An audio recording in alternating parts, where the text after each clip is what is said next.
Hello, and welcome everyone to session one of our Converged Communications Customer Hub. Really nice to have you with us here today. My name is Sarah Rice, and I'm on the Converged Communications Technical Strategy team here at Microsoft. I will be your host and guide today and actually on this entire journey for the next 3 weeks. And before we get started today, I want to share just a little bit of detail about what you can expect over our time together here on the next 3-week journey together. This Converged Communications Customer Hub is actually an evolution of a customer hub that we started about a year ago that was really focused on platform. So we've taken our learnings from that platform hub and we've expanded it to really focus exclusively on all things what we call converged communications. So meaning things that are focused on Teams phone, Teams devices. And the objective of our hub here, so our time together here, is really to empower you, our customers, to help your organizations really accelerate your enablement of those converged communication solutions. So again, things like Teams phone, Teams devices, and we'll do this through a series of these live sessions like we're in today, in combination with a Yammer-based community that will be moderated by some of our Microsoft subject matter experts that will be out there moderating, and we will encourage you to participate in that community to maybe share best practices that you have come across or have experienced. Maybe you're deploying Teams Phone or have deployed Teams Phone in the past and you've got an experience that you'd like to share with the rest of the community. We'd love to have you share those experiences with the rest of the folks out there who are probably doing very, very similar work and would love to hear how you have done something very similar in the past. So would love to hear from you on that front.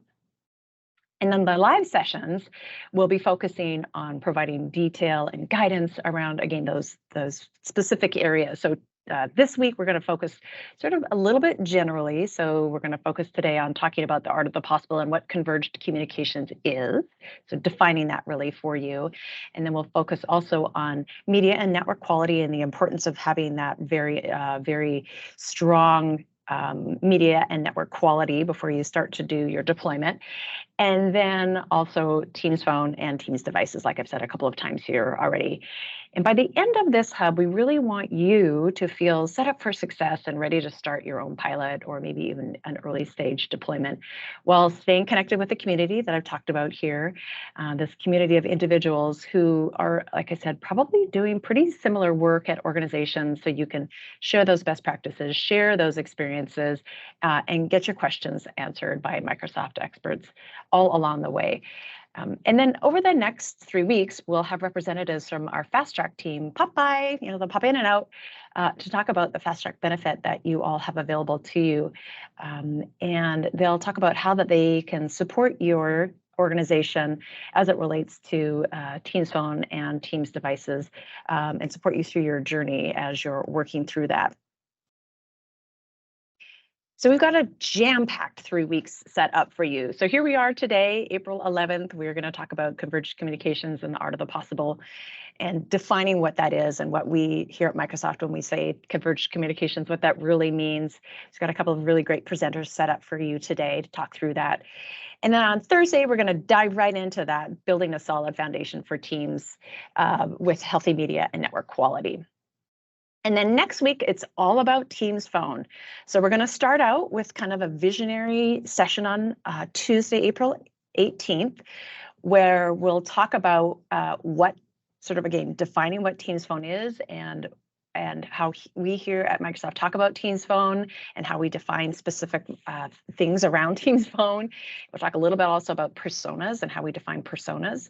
And then we're going to dive a little bit more technically, probably around a 200 level technically on Wednesday and Thursday of next week. So we'll talk about advanced calling scenarios. So there you can think around calling, they're like call queues and auto attendance. And we'll even dive in a little bit around E911. And then on Thursday of next week, we'll talk around getting started with Teams phone. So we'll actually do a demo. One of our tech folks will come in and do a demo to actually, you'll see that person do a demo in a Microsoft demo tenant and actually set up a call queue, and we'll walk you through that. So you'll see what it will look like. I was going to say put pen to paper, but that person will not be putting pen to paper. He'll be putting hands to keyboard. And then the following week, we're going to talk about devices. So again, we'll start the week off on the Tuesday with a visionary sort of art of apostle around devices, talk to you about what's available, what's out there in the whole devices experience. So you can get a little bit of level setting there around the devices experience. And then on the Wednesday and the Thursday of that week, we will dive in a little bit deeper, again, probably around a 200 level on the technical front, and we'll talk about deploying those Teams devices. So the steps that are required for deploying Teams devices. And then on the Thursday, we'll actually talk about how to monitor and manage those Teams devices once they're out in the wild for you. So that's how the weeks are shaping up for you. So if you, just to kind of give you a sense of what it looks like for you over the coming weeks. Now, are you required to come to all these sessions? Absolutely not. Would we like for you to come to all these sessions? We sure would. We think that we truly feel the way that we've set this up, I think you'll gain the most out of attending all of these sessions, but you're certainly not required. We know we are asking a lot of you. These are 90-minute sessions, so it's asking a lot to take this out of your day. We think you'll gain the most by attending them all, but we certainly you're not required. We will be recording all of these sessions, so we certainly will be able to come back and watch the recordings, and I'll talk about where you can get those recordings in just a second. Please, if you can, make the time. We'd love to have you, but again, no requirement under any circumstances do you need to be here to, there's no requirement for you to be here. You could absolutely go back and watch the recordings after the fact for sure. So let me talk a little bit about where you can get the recordings and the decks from these sessions here. So let me change to the next slide. And I mentioned it a little bit ago. So here's the Superheroes community. So to access the Superheroes community, you can click on the link that you see on the screen here. You might need to actually switch over to a different network to access the Superheroes community. So just FYI, that might need to happen. And the slides from all of the sessions that we will be presenting will be stored in the Files tab that you see in the screenshot here. And we'll post those within a couple of days after the session ends. So just note that they probably won't be there the same day, but within a couple of days, we should have those up there for you. And then the recordings, like I mentioned, if you're unable to join us, or if you just like to go back and rewatch one of the sessions that maybe you attended, they will be up there within about 3 days after we end the session. So they will be out here on the Superheroes YouTube channel. So that's where you can access all of the materials after we're done with the session. So please just make a note of this. I will reshare this information at the end of the session. So please don't panic. Don't feel like you have to write all this information down. The link you see on the screen right here at step number one, that is a clickable link. So if you want to click on that right now, you certainly can. And I think my pal Hermie will probably put this link in the chat as well. So that's the information for accessing the Superheroes community and all of the goodness that's out there and the ways to connect with the rest of the folks that are a part of that community, ask your questions, have conversations, and just basically get connected out in that Yammer community. I do want to note, you'll notice at the bottom there, please, we can't accept personal email accounts, so you'll have to use your organization's email address for this community. So please just take a note of that. And then also, if you're having trouble accessing the community, you might just want to check in with your IT department to make sure that there's not some sort of a policy that's blocking the action to join the community. So just a couple of things. Sometimes we have people ask us that question. So just make a note of that as well. So that's how you access all of the materials, the recordings and the slide decks, and get a hold of others within the community and ask your questions. So we hope that you can join us out there and get going with the community, get part of the conversation out there. We look forward to having you join us out there. Okay, we're going to get into the good part, but before we get there, just a couple of very quick housekeeping tips and tricks. We will be muting you for the first part of today's call. We do have the chat pane open though, and I'm not monitoring that right now. I'm sure there are people asking questions already, but please, as we're going today, while our speakers are presenting, we would really love for you to be asking questions as we go. So please feel free to do that. We've got a couple of SMEs that are out there ready to answer your questions as we're going through the bulk of today's keep conversation. So feel free to ask those questions as we go. Those will be addressed throughout the conversation. At the end of today's session, we will get to a live Q&A, at which time we're going to stop the recording just for privacy purposes, and we will allow you to unmute your lines, and we'll ask you to raise your virtual hand, and I'll sort of moderate the question and answer session at that point. You will be called on at that point, and we'll ask you to unmute yourself, and you can ask your question, and our speakers and SMEs will be answering those as we go. And we'll just have a little conversation back and forth. So that's how the Q&A is going to work once we get to that point today as well. So during the session, Q&A is going to be doing via chat, via text, and at the end of the session, we'll open up lines and you can ask verbal questions at that point. So hopefully that's clear. And I'm going to stop talking here and hand things over to my friends. We'll get to the good part. So once again, I'd like you to welcome you to today's session. We are so glad to have you with us today. I'm joined by two very good friends of mine. One is a very talented customer success manager, Don Donnet, and the other is Mary Beth Kirk, who I'm lucky enough to get to work with on my team here every day on the tech strategy team. Together, they're going to guide us through how we here at Microsoft define converged communications and how our solutions can help you all achieve more. So without any further delay, Don and Mary Beth, please take it away. Will do. Thank you, Sarah. Okay.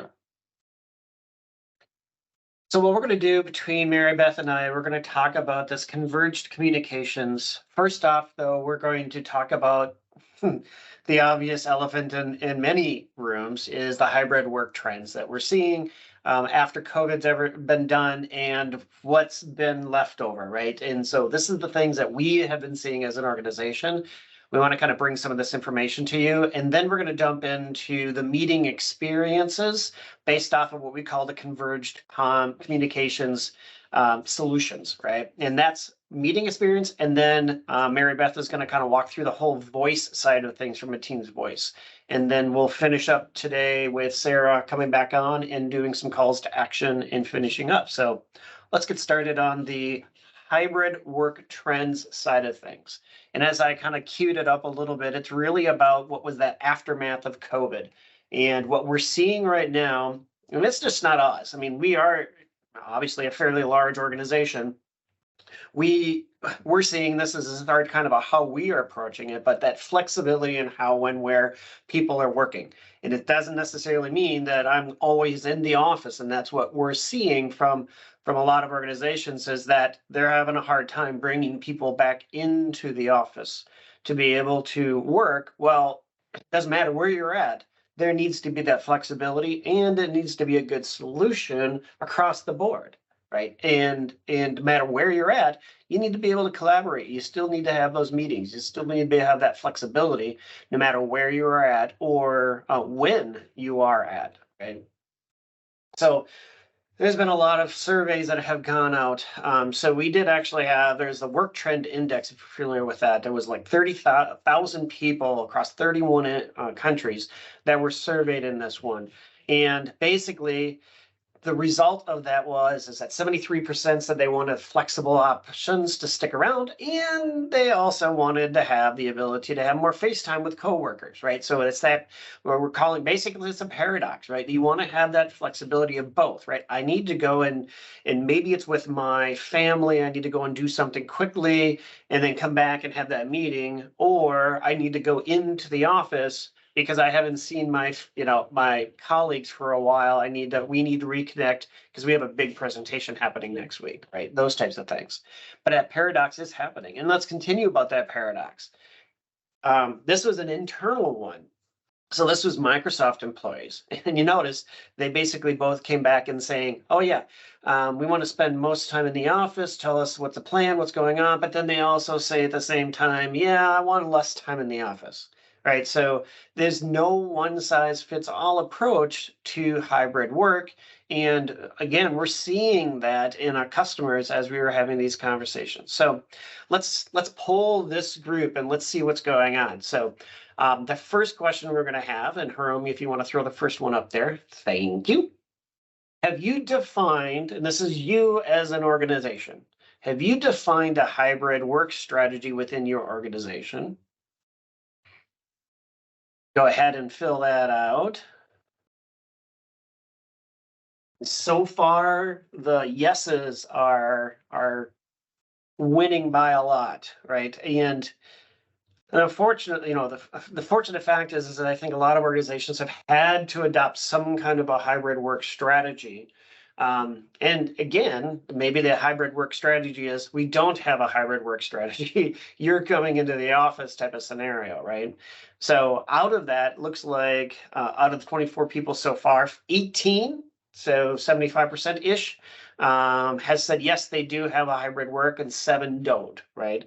And again, it's dependent upon your industry. It's going to depend upon what you guys do as an organization and how you approach it, right? So something that to keep in mind that you're not in the same, you're in the same boat as a lot of our other organizations. All right, so the next one, we do have another follow-up question.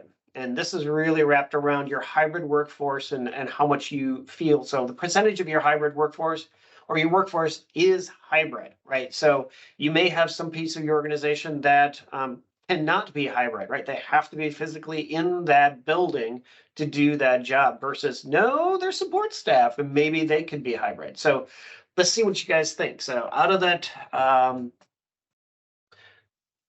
25 responses last time, let's see what we get here.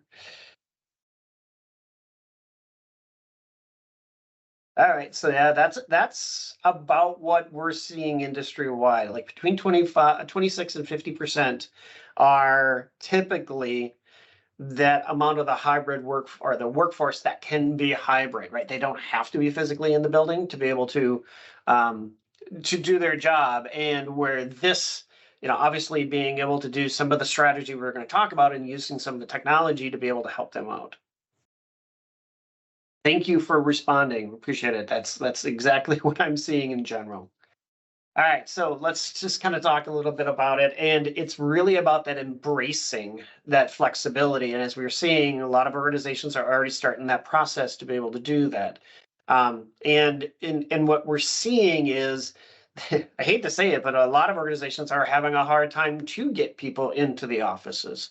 I heard recently a company that was starting to do happy hours just to be able to get like physically in the office, just to get people in the office to be able to do it and connect with others and still continue to do that. And that's fine. That's great. I think that's the kind of things that we're seeing across the organization, across our customers.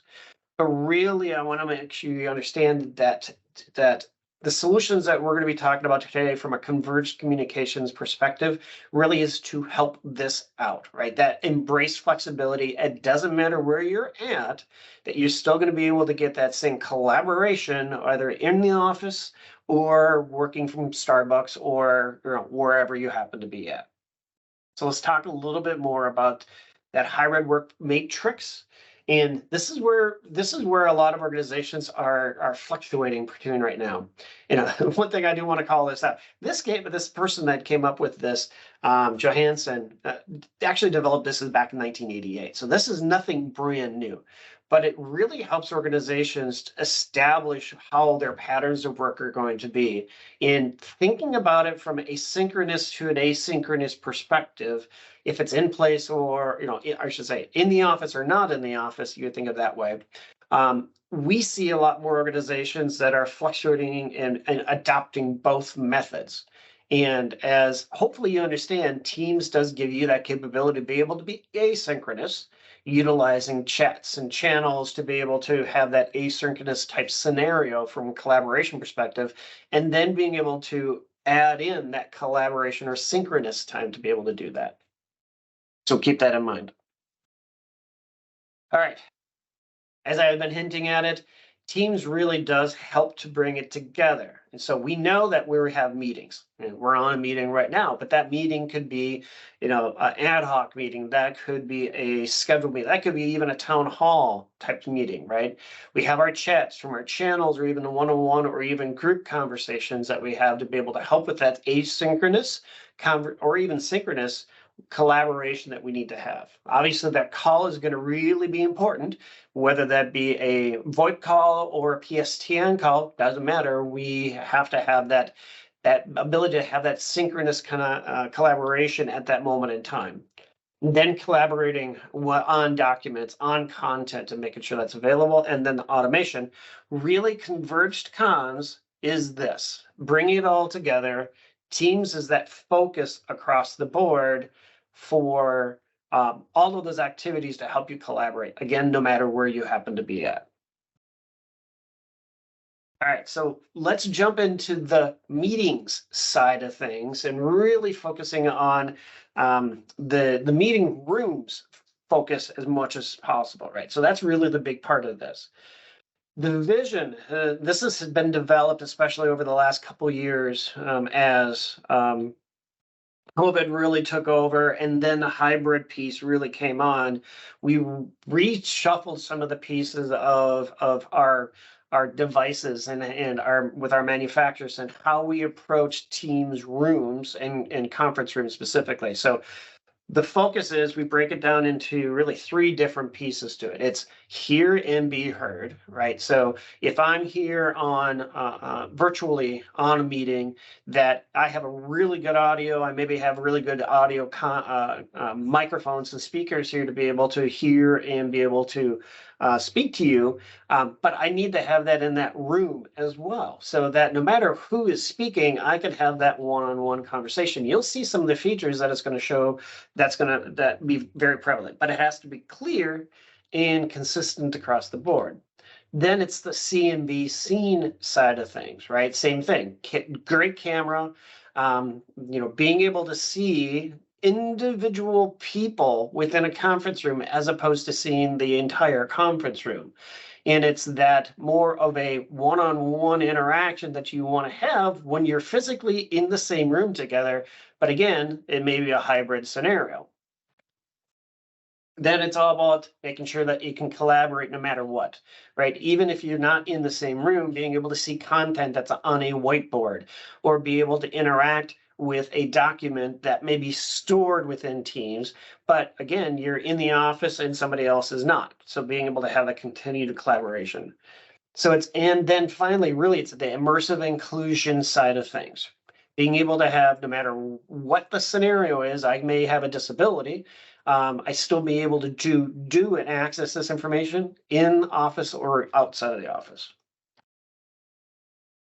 The other part of our vision, really, it's been an evolution, and we're not going to go way back when we were talking about OCS or even Link, but really when we started doing things, it was Skype for Business Rooms, and then evolving into more of the Teams room experience and what we're calling more an enhanced experience. But it was originally many years ago, it was really about I just need to have a meeting.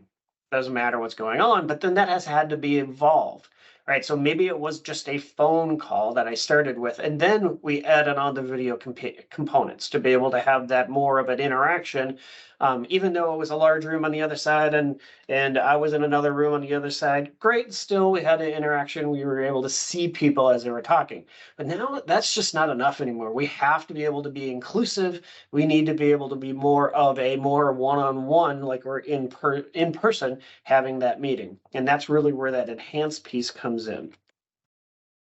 So some of the features that Teams rooms really and Teams in general is really helping out with these types of more one-on-one interactions. Being able to, especially in that meeting room, being able to have that quick meeting, getting things set up, having that high quality audio and video already in there, that one-touch join capability within the room. I don't want to have to go in there and decipher, if I'm an end user, how to be able to start a meeting in a Teams room. I also want to be able to quickly get that meeting up and running and then share my content. Things like wireless content sharing is very helpful to be able to do that if I have a device, whether it be a mobile device or even my laptop. And being able to do things like going into another, like a Zoom or a WebEx type meeting within that Teams room, built in, right? I can do that as long as I get it into that meeting, that room into that meeting. It's a seamless operation. It's a one-touch join scenario. If I want to make sure that I have that collaboration happening, right? Being able to have a collaborative whiteboard. So have that whiteboard app in the meeting where those people who are online can also interact with it, those people in that room. Raising hands, emoticons, emojis, chat, all that stuff is going to help with those participants, no matter where they happen to be. That inclusivity, being able to see everybody and that seeing that individual face as opposed to someone's side of the head that's sitting there in that conference room, and being able to pull those out. The technology is there now to be able to bring that to those online users in that meeting. Things like, we'll talk about front row capabilities that if I'm in the room, then I'll be able to see those individuals, to be able to really have that one-on-one kind of connection with them, just like they were sitting in that room with me. Auto live caption capabilities as well, so that maybe it's just a language that I'm familiar with, that I can then bring that in. Recently, I had this where I was working with a customer, and I had to turn on captioning because they're from France and they're very heavy dialect. It was hard for me to pick out certain words. That helped me understand what was going on. And then being able to have that personalization of the who's in that meeting room, and then designating them inside that meeting artifact after the fact. So being able to have things like intelligent speakers and intelligent cameras to be able to pull out that person, no matter if they're talking or not, inside that room is great. And then using things like companion devices, bringing in my mobile device to be able to augment that experience within that meeting room. So those are like a high level of a lot of the features that we have in the rooms themselves. So it's really about the people, and it's not just about the room. And we'll talk a little bit more about that here fairly shortly. Because of the fact it's really about rethinking the space. I have a lot of customers that are now rethinking. In fact, IT is working directly with facilities now, because facilities is coming back and saying, hey, we got a lot of people not using these rooms anymore. We got a lot of wasted space. We need to do something about that. And so now they're working together to say, hey, we may have had very long conference rooms. We don't need those anymore. Let's break them up into smaller rooms, because typically instead of having, 20 in a room, right, we're having 5 or 6 in a room because of the hybrid scenario. So thinking about that and how that works is important. We've also had some customers, one of them being Accenture, and we'll talk about this a little bit future, is thinking about hey, I don't care about a physical room anymore. Let's just go virtual. And that digital space, that mesh area is something that some companies are really even starting to get to, so that we're all on the same foot in a virtual location. All right, so let's talk about the idea of that, bringing that person into that meeting and having that experience from a remote side of things. In the hybrid world of work, organizations need to embrace flexibility, empowering people to collaborate from anywhere. Microsoft Teams Rooms bridge the gap between in-person and remote attendees, ensuring everyone can be seen, heard, and be fully engaged. Teams Rooms are designed so even if you're working from home, you feel as included and as part of the meeting as those in the room. Connect with your team more comfortably, clearly, and naturally. Participate in the conversation and share reactions. Have your voice heard and communicate effectively. Collaborate on the same digital canvas as colleagues in the room. To deepen your connection with others in the meeting, personalize your home office with devices certified for Teams. Select from a range of accessories. Combine them with a plug-and-play integrated audio, video, and lighting solution. Or add a second display with a device dedicated to your calls and meetings. The audio and video technology in a Microsoft Teams room is designed for remote participants. Create even stronger connections with smart cameras that focus on the person speaking. An intelligent speaker that lets everyone know who is speaking in the room. And for spaces using a traditional whiteboard, use a content camera to make sure it can always be seen by everyone. Now when you're at home, you can have a seat at the table, be fully engaged, and able to contribute.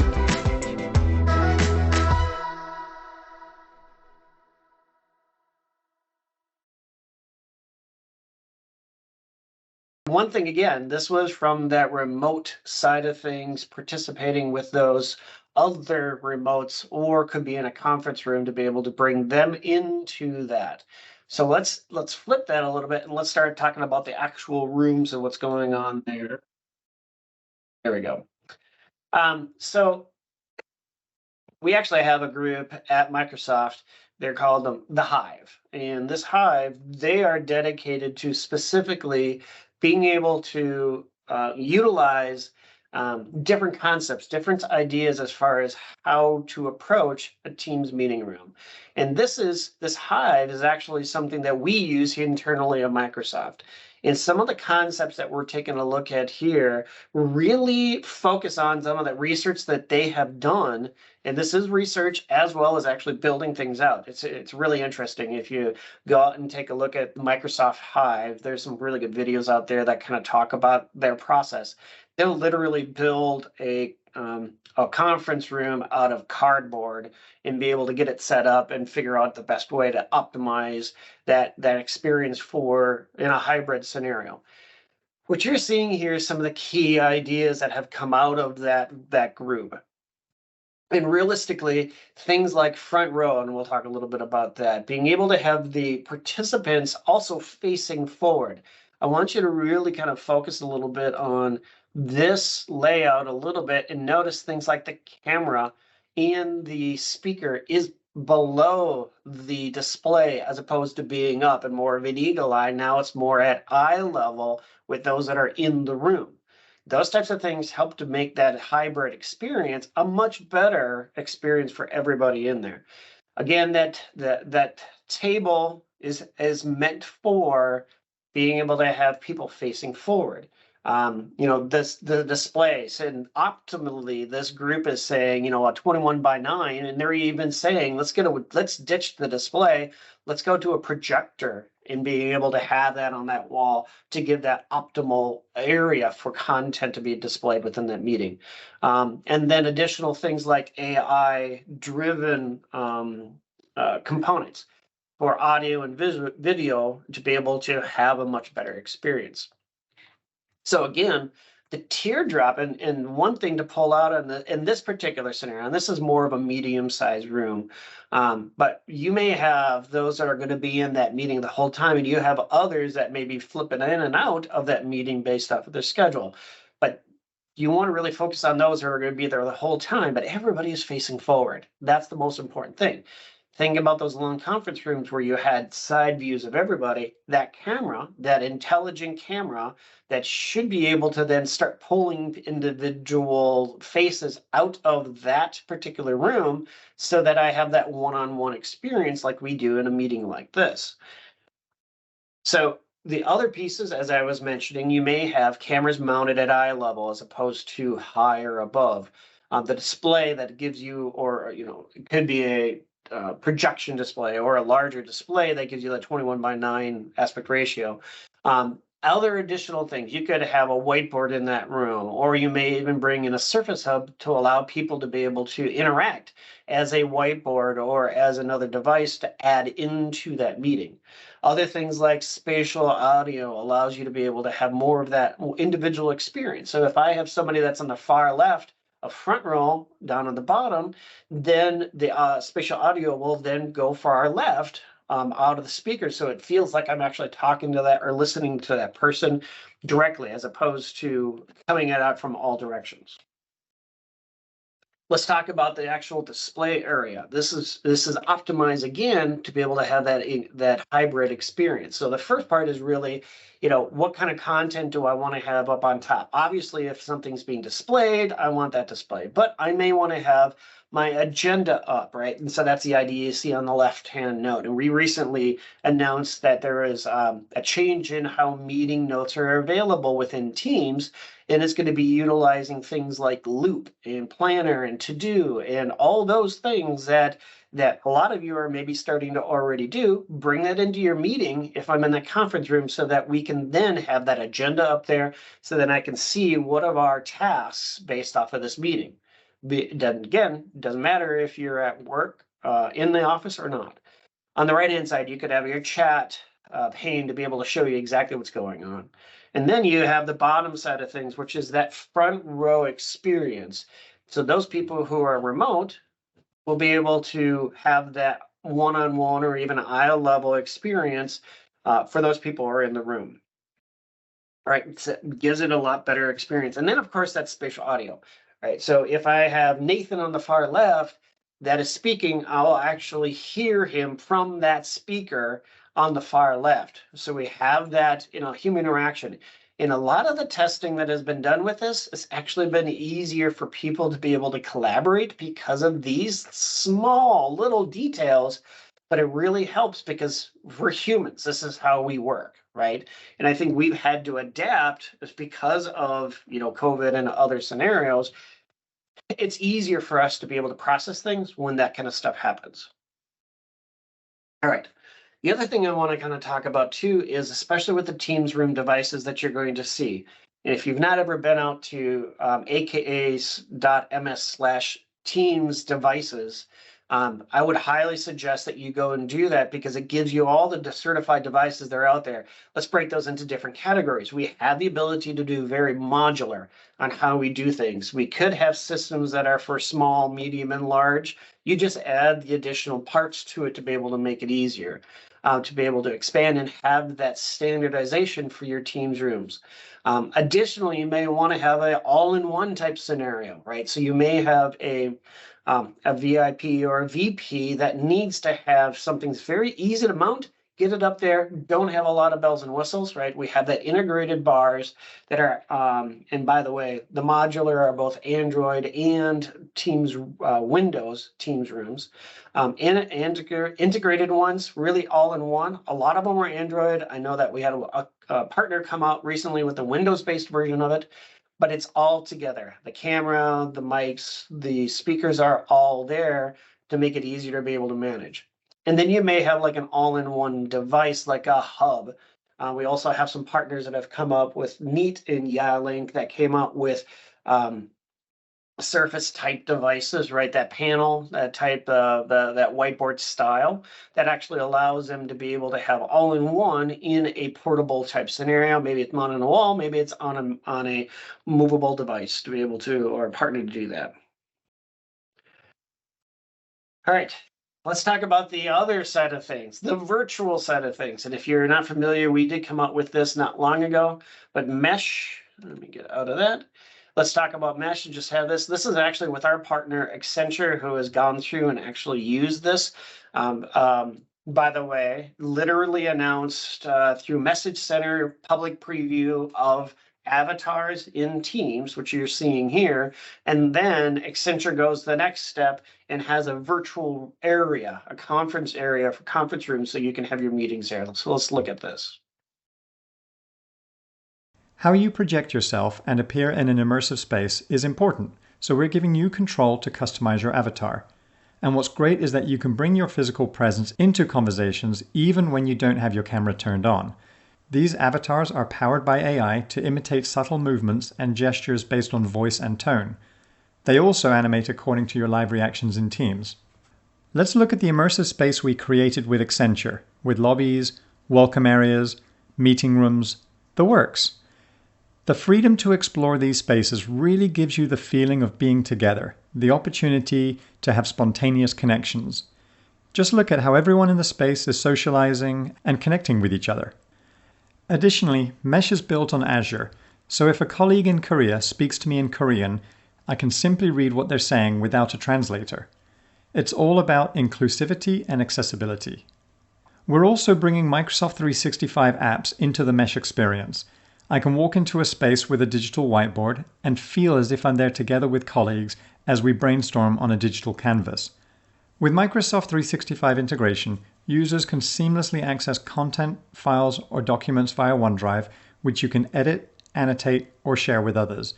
You can even use 3D objects and interact with them as you would in the real world. So again, that just kind of gives you the what's the possibility, the art of the possible, if you want to think of it that way, that is possible to do, so that you don't just have to have a conference room anymore. It could be virtualized no matter where you're at, and everybody joins and still collaborates together in that environment. So, all right, so let's do this. Let's bring in one more poll, just to kind of think, kind of finish up this portion of it. Have you started to rethink your conference room strategy? And I think this is an important one for organizations right now because of that, what I talked about, that dilemma. Hey, have those conference rooms, right? Facilities is wanting to know, are you using them or not, right? And what if you're not, what is next steps, right? So I'm seeing the majority of you so far saying yes, they have a conference room strategy. Hopefully, again, you are working with your facilities to be able to make sure that strategy is sound across the board, and not only for existing conference rooms, but rethinking how you're doing new conference rooms as they're coming up, right? So yeah, so a good majority of you are saying yes, you're on that process. I'd highly suggest those who haven't to start really thinking about it, and then some of the sessions will help you with some of that conversation. So excellent. Well, thank you for the polls and thank you for doing that. I'm actually going to turn it over to my colleague, Mary Beth Kirk, and she's going to kind of talk through the whole voice experience on the Converged comm side. So thanks, Mary Beth. Thanks, Don. Thanks for tagging me in. I am Don's right-hand girl this week. You might have noticed he's got a little bit of a sling action happening, so he can only talk with his left hand. So I'm going to talk with my right hand for Don. Thanks for joining again today. We're going to talk about the voice experiences part of it. If you've been with us for a while, you know we've evolved from on-prem. I've been supporting voice for quite a while. On-prem, we were Office Communicator, Link 2010, Link 2013, Skype for Business, and then that space we called it Enterprise Voice. You still hear us refer to it that way sometimes. Then we went to something cloud-based called Cloud PBX. Do you remember Cloud PBX? It evolved and we now call it Teams Phone. So we'll talk about Teams Phone today. On this next slide, there's a lot of numbers. If you like data, if you like official studies, these are some good data points for you. I will talk to you about real life. In real life, Don talked a lot about flexibility and the need for flexibility and the way that Teams, from a meetings, collab, chat, and voice perspective, can help do that. Within my own team at Microsoft, I like to work from home. I do. I could go to the Houston office. It's a beautiful office in Houston, Texas. We've got a Microsoft Technology Center. I can go there when I want to, but I personally work better when I am at home in my office with the door closed and my headset on and can kind of block things out. I'm a big collaborator and I work very closely with Sarah Rice, who is our Master of Ceremonies today. Sarah prefers to work from the office. We're on the exact same team. We have similar job duties. She likes to be in the office with people, being able to go and rub shoulders and be in that environment away from home because that's how she works the best. Harumi, I think, does a little bit of both. Harumi's also on our team. She kind of splits her time. And then our boss, our manager, it is very common for him to join meetings with our team from the dog park on his mobile on Teams. All of that is very doable. We all work very well together, and it just is an example of the flexibility that we have using Teams and Teams Voice. So a quick poll on that. How much of your workforce has a physical desk phone today? One of these.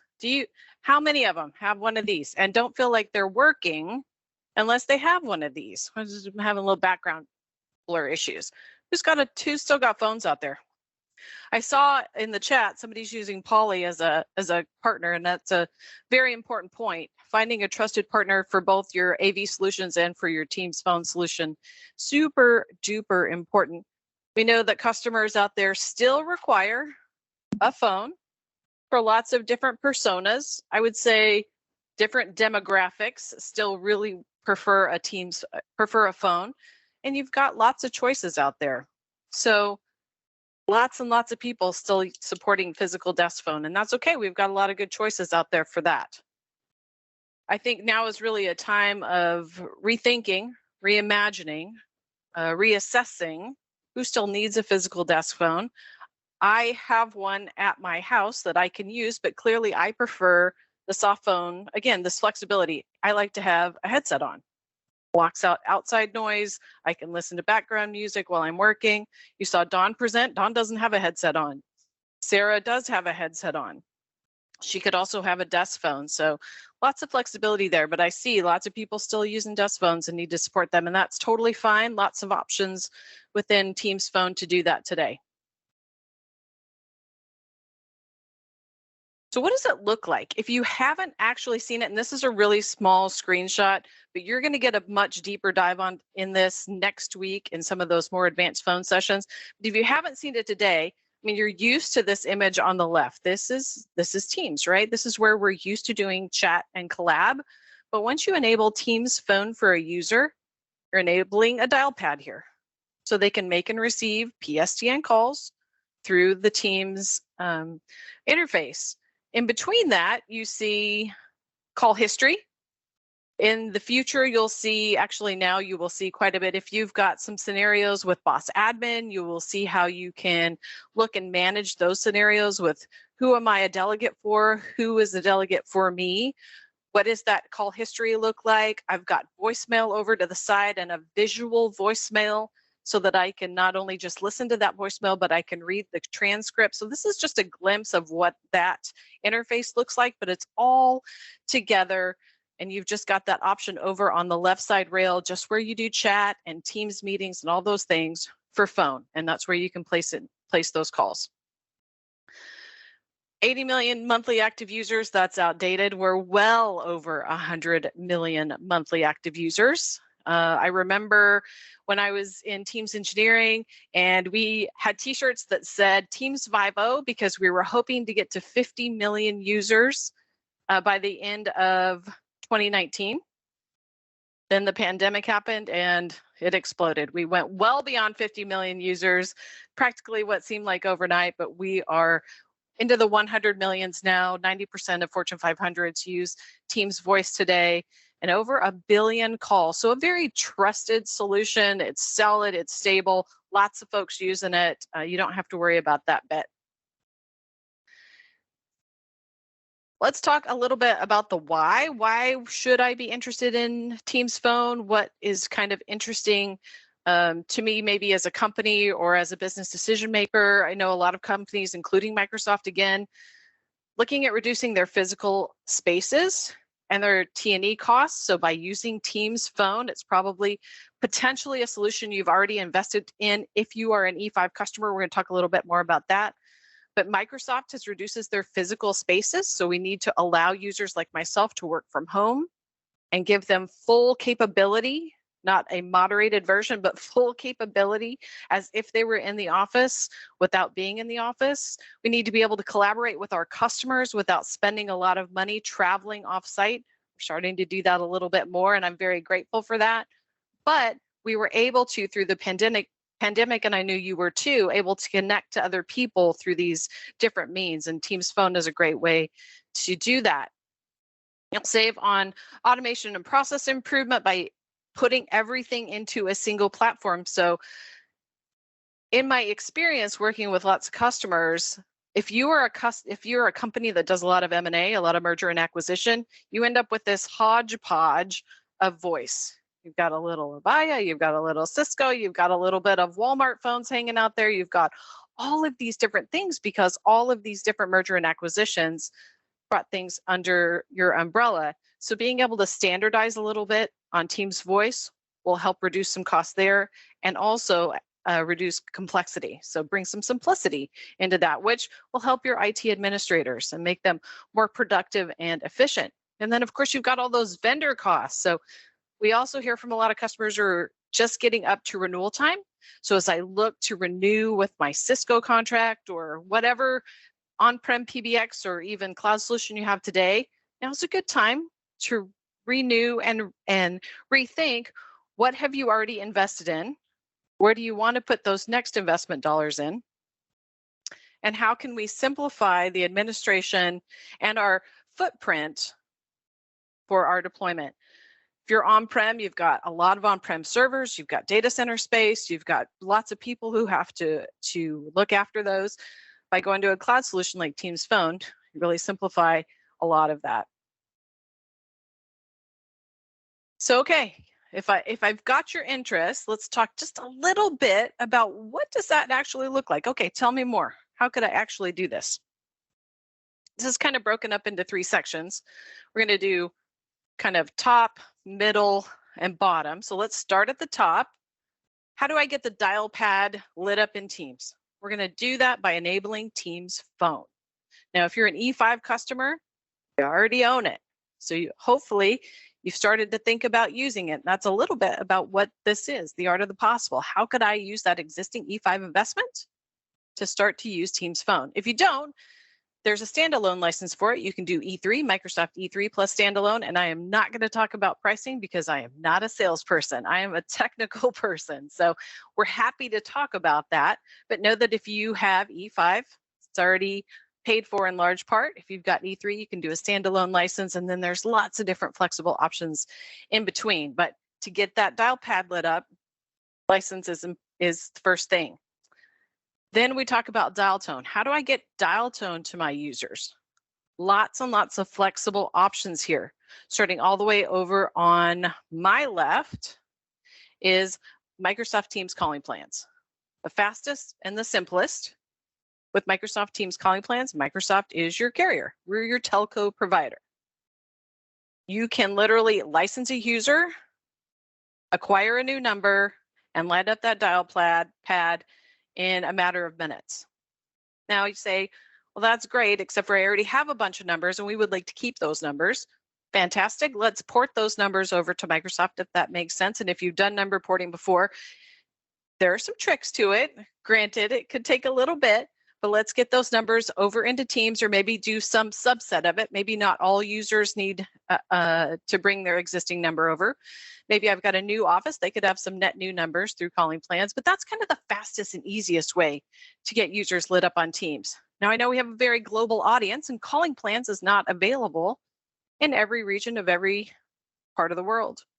And for you, we've got other options too, where that makes sense. You can do Operator Connect. If you have an existing contract with a carrier that you love and you've got a great deal with them, or you're locked into a contract, a multi-year contract, if they're an Operator Connect partner with Microsoft, you can bring them on board and still be able to manage all of your Teams Phone users and all of those number assignments all through the Teams Admin Center. So with calling plans, all that administration is done through Teams Admin Center. With Operator Connect, you simplify that, and also you still are leveraging that existing contract. You still have all of the same pricing. That carrier is still your carrier, but you're simplifying the administration piece by bringing it into Teams with Teams Admin Center. For more complex scenarios, and there's lots of customers who have more complex scenarios, direct routing may be your answer. Here we've got a session border controller, maybe a SBA, a survivable branch appliance. And we want to put that in between our existing infrastructure and our carrier and the Microsoft Cloud. Maybe you've already got one that you're using today.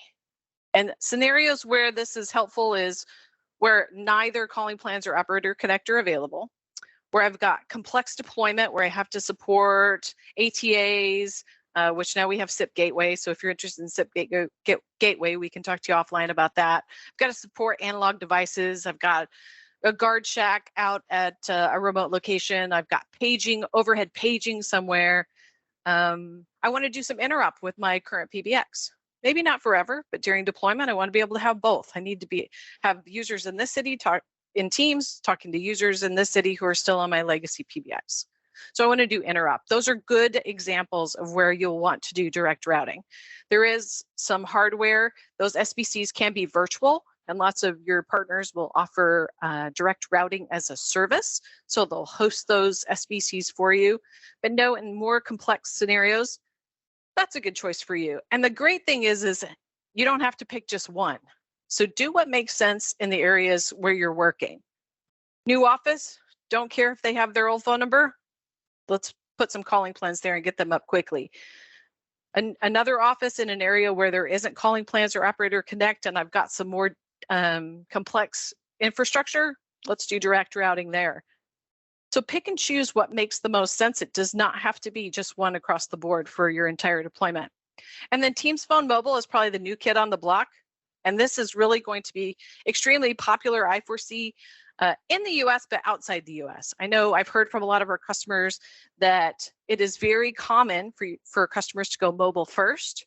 So I'd be interested just in the chat. This is not a poll, but if you're interested in sharing, are you a mobile first company? Is it cheaper for you to provide mobile phones to your customers than it is to set up an SBC or infrastructure or even calling plans and pay for that? For those customers, we have Teams Phone Mobile. You can have one number to rule them all. It's my cell phone number, it's my desk phone number, and I have full capability in the native interface, so I can use my iPhone to call using my Teams number. I can quickly transfer to a Teams user using the native dialer. I can transfer into Teams and over and have all of those capabilities. I have presence, unified presence across my Teams Phone Mobile and my Teams voicemail also with Teams. So Teams Phone Mobile is getting very popular. I think I have another slide on this. And if you're interested, we can give you some more information. We probably talk about this more in those sessions coming up. Underneath that, devices. We talked about devices a little bit already. Lots of us still need a phone, and that's totally okay.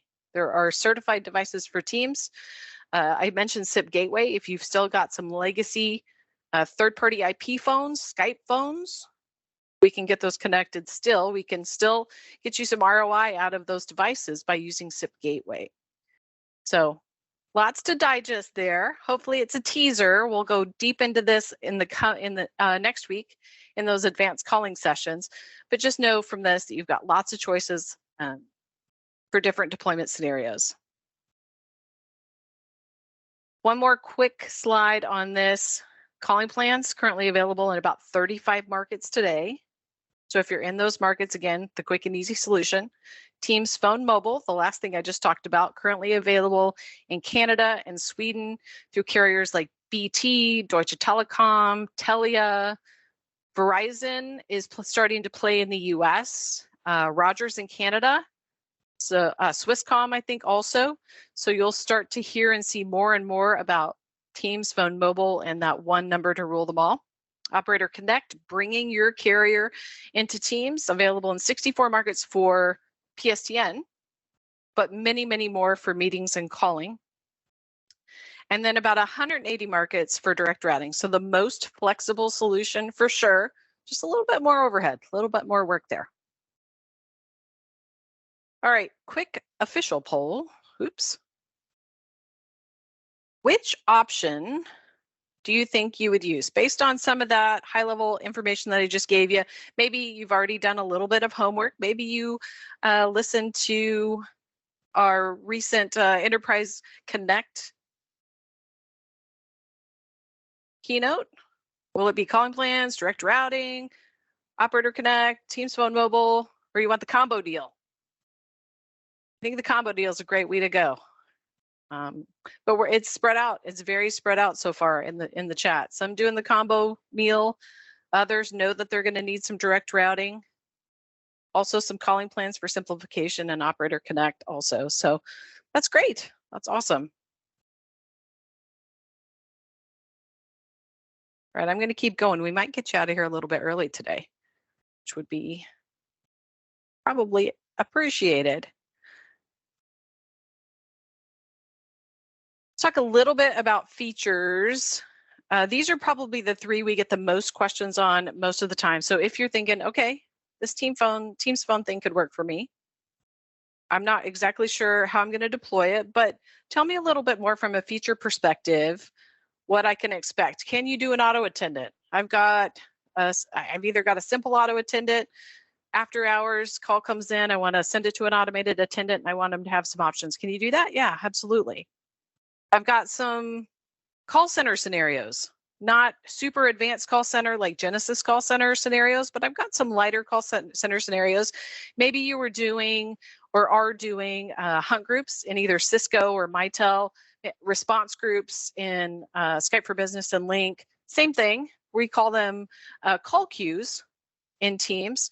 So a group of agents, a group of users, I want to send a call to that group. I want to ring them all at once. I want to ring whoever didn't answer last. I've got choices there, and I can use an auto attendant to send calls to that call queue if I want. I can also do a voice enabled channel. So if you've been in Teams for a while, I've already got all of these people in a team and they've been chatting and sharing files all along. Well, let's voice enable that channel. We're going to send calls to the channel. They're going to become agents. They can log in and log out. I can have a supervisor. They can have a customized greeting. I'm going to send calls to that voice enabled channel. They'll have access to all of those shared files and still collaborate together. But now they've got that inbound number. So those are 3 things, like I said, that we get a lot of questions on: auto attendants, call queues, voice enabled channels, all very doable in Teams. Again, just adding that flexibility, cost savings.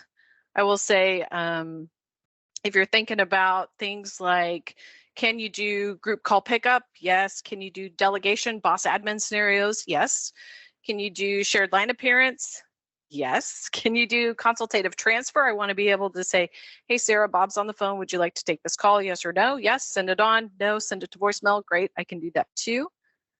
All of the, I would say, PBX kind of parity features that you would expect, you will find in Teams Phone today, but know that we are innovating like crazy. And one of the cool things about my job and Sarah's job is that we get to work directly with Teams Engineering, the PG, to raise voice of the customer. So there's always new things on the roadmap, and we'll make sure that you have access to the Teams Phone roadmap. But there's always innovation coming here, and we're really driving the customer ask, the voice of the customer with those teams. So if there's something even today, I'm just going to say it, if there's something today that you're like, I really wish you had this, put it in the chat, because I would love to elevate that up with you as an early adopter and say, hey, engineering, this is super important to our customers, and this is something we'd really like to put at the top of the list. There's over 300 new capabilities on the roadmap today. Lots and lots of things for rooms and phone and meetings, and we're listening. That's the bottom line there. So happy to take that feedback back to them even today if there's things that you've been looking at and kind of wish they were there. So I think this is my last poll, but have you started to look at how workers around your organization use their phone? I talked about that flexibility that I have even within my very own team, but have you started to map those personas? Have you started to look? Have you started to evaluate who needs a phone? Who needs a phone number? Who doesn't need a phone number? I think it was very common when I was an admin for an oil and gas company here in Texas. When a new user onboarded, they got a DID, they got a phone, they got a laptop. Everybody got one, whether they used it or not. That's just a standard operating procedure. And I know that customers are starting to reevaluate that. So have you started to look at how you're using phone today? And outstandingly, yes, we are absolutely doing that. That aligns very much with, I think, what Dawn and I would say we hear from our customers. We're really reevaluating and assessing where we're at today. Yeah, even so much so that I know a lot of new Microsoft employees are not getting DIDs anymore. You actually have to request it because of maybe something that you're doing specifically. For instance, my role as a Converged CSM, be great if I actually had a phone number because I could actually talk about it, talk about how it works in the app, those types of things. But I have other colleagues who are not in my role that did not get that phone number when they came in. So every organization is reevaluating who gets a phone number, and as Mary Beth was mentioning, it's based off personas and not in what you do for your work. Absolutely. Well, that might be it for me. Dawn, did I forget anything? Is there anything else you want to add in that phone session? I just, well, I know there'll be lots of. This is all high level, right? This is all high level. It is stuff. high level. We are going to deep dive into a lot of those other things. I know there were some questions wrapped around how to deal with analog devices within, like there was a doorbell type scenario, right? So the answer was in there, but we're going to deep dive more into, SIP gateway and how there are options that you have for, maybe connecting it directly to your direct routing SBC. There's going to be a lot of options. So we'll talk more about call queues and auto attendant and how that all works together and some of those pieces. So you're going to get a lot of great information over the next 3 weeks, wrapped around both topics, right? Devices, as well as the features within the Teams meeting rooms, and as well as Teams phone. So I think great job, Mary Beth. Thanks. Shameless plug. Join me on Thursday. I'm doing the Teams media quality session. It is my passion. If you've been in Teams today, I want to show you the tools that you can use to ensure that you've got good Teams media quality as you're starting to prepare to move phone workloads over there. I would love to show you call quality dashboard, tools in the Teams admin center. We'll do a little high level proactive. How can I proactively start to look at some of this stuff? How can I reactively help the folks in my organization that are troubleshooting? If Dawn has a bad meeting or call, where do I go look to investigate that call? So join me on Thursday. This one right here. We'd love to have you join us. And Mary Beth does a really, really good job. And there might be props. Just saying. Stop it. There will be props. I guarantee it. That was fabulous, you two. Thank you so much for that information. We're going to transition into a bit of a Q&A. But before we do that, I'm going to stop sharing very briefly and reshare and make a correction in something I said earlier. So give me a quick moment whilst I do this. Hold on, my computer's acting a little bit hinky. Please hold. Here we go.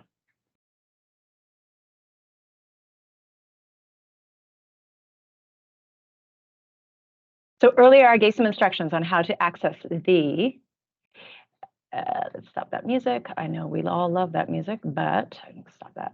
I gave some instructions on how to access the superheroes community, and I made a mistake. I know, shocking, but I made a mistake. I left out some very, very important information, and that is related to getting your consent first. So in order to access that community, we will first need you to give us your consent. And then once we grant you access to the site, so you give us consent, we get that consent, and then we grant you access, which will take a day or so, then you can hit that link that we provided you earlier. So my apologies for any confusion that I may have caused. It was totally on me. So please follow the instructions that you see now on the screen. These are the corrected instructions.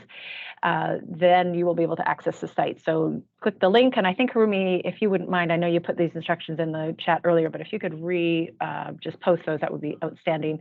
Give us your consent using that form. Give us a day or two to give you the access, then you should be able to hit the superheroes community and then access all of the resources. So the deck we shared today, this recording that we'll be sharing as well in a few days later. So this is where you'll get all these things, these marvelous resources that we'll be sharing. So again, my apologies for the confusion that I may have caused.